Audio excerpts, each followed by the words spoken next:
بفرما طلحه در مورد شرک چه گفتنی ها داری؟ اعوذ بالله من الشیطان الرجیم ان الشرک لظلم عظیم. و درستی شرک هر آنچ ظلم بزرگ است.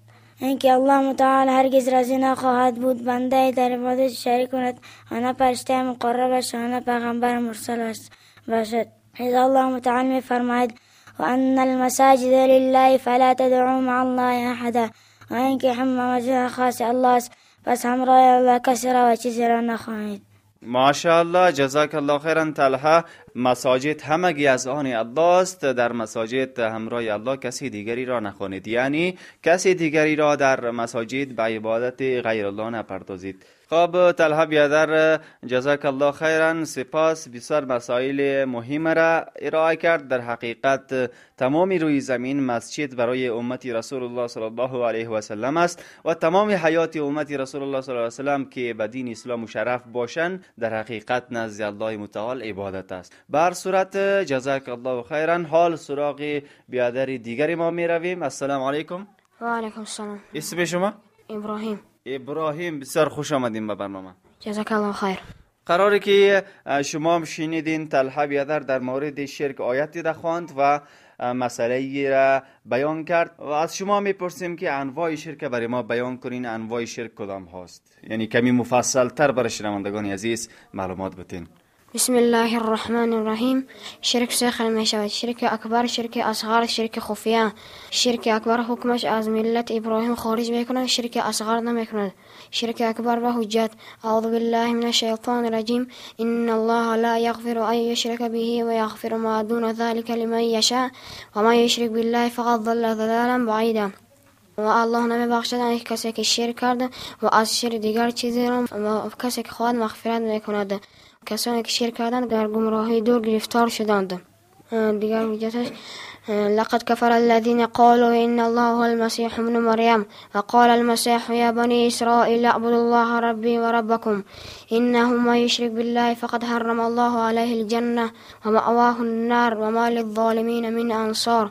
و تقی کسانی که کافر شدند گفتند که مسیح پسر مریم و خدا است و مسیح پسر مریم به آنها گفته: ای فرزندان اسرائیل، الله را عبادت کنید که هم رب ایمان است و هم رب شما است.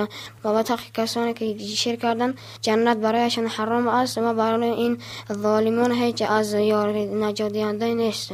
نخست شما اشاره کردین که شرک به سه قسمت: شرک اکبر و شرک اصغر و شرک خفیه. و میشه در مورد شرک اصغر برای ما معلومات بتین؟ البته. فمن كان يرجو لقاء ربه فليعمل عملا صالحا ولا يشرك بعبادة ربه احدا. و هر آن کسی که امید به لقای پروردگارش بسته است باید کاری نکند و در پرستش پروردگارش کسی را شریک نکند. شرک اصغر بر ریا و غیر الله قسم خوردن. حجت: من حنف بغیر الله فقط اشرک. و هر کسی که بغیر از الله قسم خورد پس او شرک کرده است. در مورد شرک خفیه معلومات بتین کو؟ محمد صلی الله علیه و سلم فرمودند که الشرك في هذه الامه اخفى من دبيب النمله السوداء على صفات السوداء في ظلمات الليل. محمد صلی الله علیه و سلم فرمودند که شرک در امت من هم پنهان است که مثل که مورچه سیاه در شب تاریک در تخت پوش سنگ سیاه حرکت میکنند، مثل همین چی پنهان است شرک در امت من پنهان است گفتن. خب جزاک الله خیرا بیادر محترم، برای ما به طور مفصل هر کدامش بیان کردین. حال نوبت میرسه به بیادر دیگه ما. السلام علیکم و رحمت الله. و علیکم السلام و رحمت الله و برکاته. اسم شما؟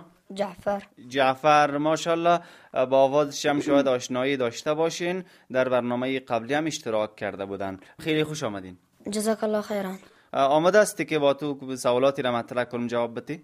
انشاءالله. پیشتر برادر دیگه ما اقسام شرک بیان کردن که و 3 قسم بوده و هر کدامش تشریح کرد و مثال ها ما آورد. حال سوالی را متوجه تو می سازم که شرک اکبر به چند نوع است؟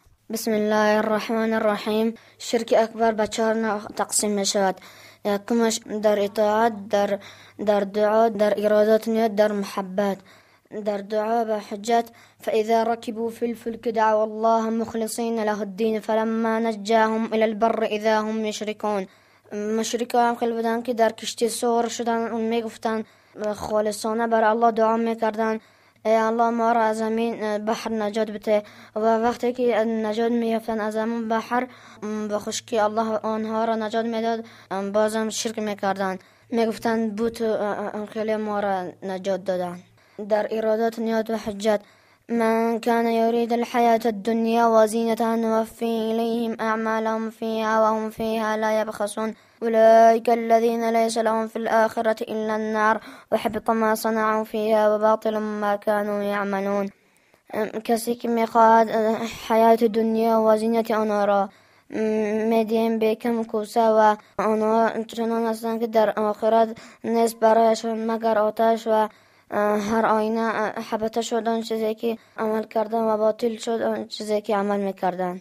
حاضرن در همین دنیا کسانی هستند که میخواهند حیات دنیا و زینت آن را الله تعالی به یکم کوسه میدین، بفهمند که در آخرت برایشان مگر آتش، جز آتش دیگر برایشان چیزی نیست. ماشاءالله، تکبیر، الله اکبر. سیوبش چی بود؟ ادامه بده کو با مثال ها.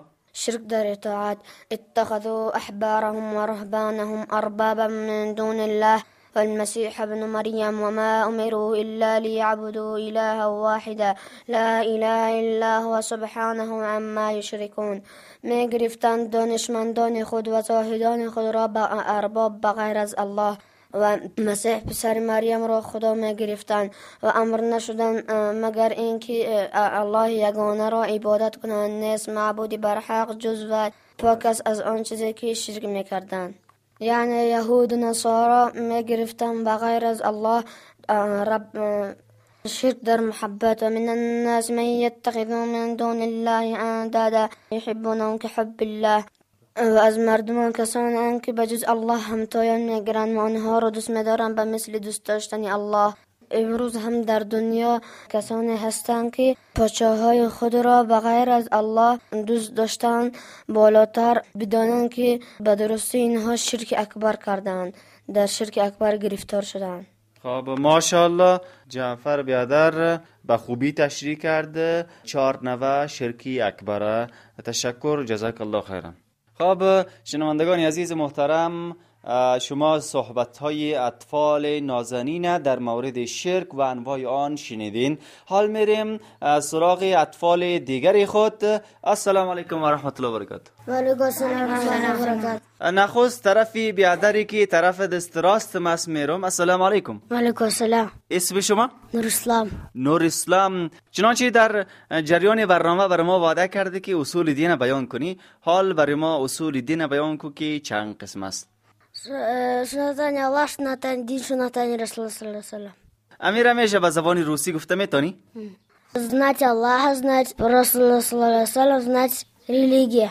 هر کدامش تشریح کو به زبان فارسی؟ شناختن الله، شناختن دین، شناختن رسول صلی الله علیه و سلم. خب ماشاءالله، جزاک الله خیرا بیادر محترم. نور اسلام در حقیقت اینمی 3 چیز است که اصول دین اسلام است: شناختن الله، شناختن دین و شناختن رسول الله صلی الله علیه و سلم.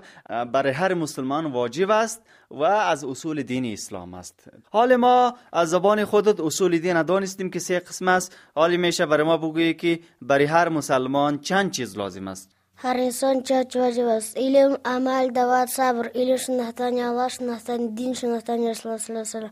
خب جزاک الله خیرا نور اسلام بیادر. حال میریم سراغ بیادر دیگر ما. السلام علیکم. و علیکم السلام.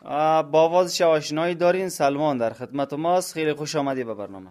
جزاک الله خیرا. خب سوال از این قرار است که چیزهای لازمی و واجبی برای هر مسلمان کدام هاست؟ مسائل اول اینکه الله ما را آفرید و پرورش کرد و رزق و روزی داد و پیامبر فرستاد و راهنمایی ما. و کسی که پیامبر را اطاعت کند داخل بهشت میشود، کسی که نااطاعتی کند داخل جهنم میشود. حجت: اعوذ بالله من الشیطان الرجیم.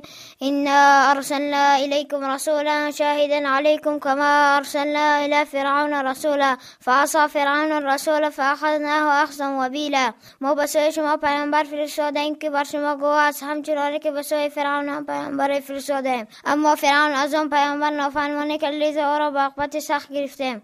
مسائل دوم اینکه الله متعال هرگز راضی نخواهد بود که بنده در عبادت شریک کند و نه فرشته مقرر باشد و نه پیامبر مرسل باشد. حجت: و ان المساجد لله فلا تدعوا مع الله احدا. و و اینکه همه مساجد خاص الله است، پس همراه الله هیچ کسی را هیچ چیزی را مخوانید. جزاک الله خیرا. سلمان بیادر اینجا سوال ایراد میشه که کسی که مرتکب شرک اکبر شوه الله تعالی مغفرتش میکنه او را؟ نه. لئن اشرکت ليحبطن عملك ولتكونن من الخاسرین. اگرچه تو شرک کردی هر آینه حبط میشد آن چیزی که عمل میکنی، پس از زیانکارا میشی. ولو اشرکوا لحبط عنهم ما كانوا يعملون. و اگر شرک میکردن هر آینه حبط میشد آن چیزی که عمل میکردن.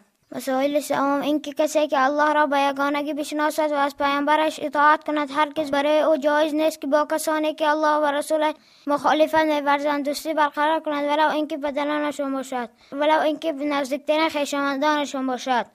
حجت: لا تجد قوما يؤمنون بالله واليوم الآخر يوادون من حاد الله ورسوله ولو كانوا آباءهم أو أبناءهم أو إخوانهم أو عشيرتهم أولئك كتب في قلوبهم الإيمان وأيدهم بروح منه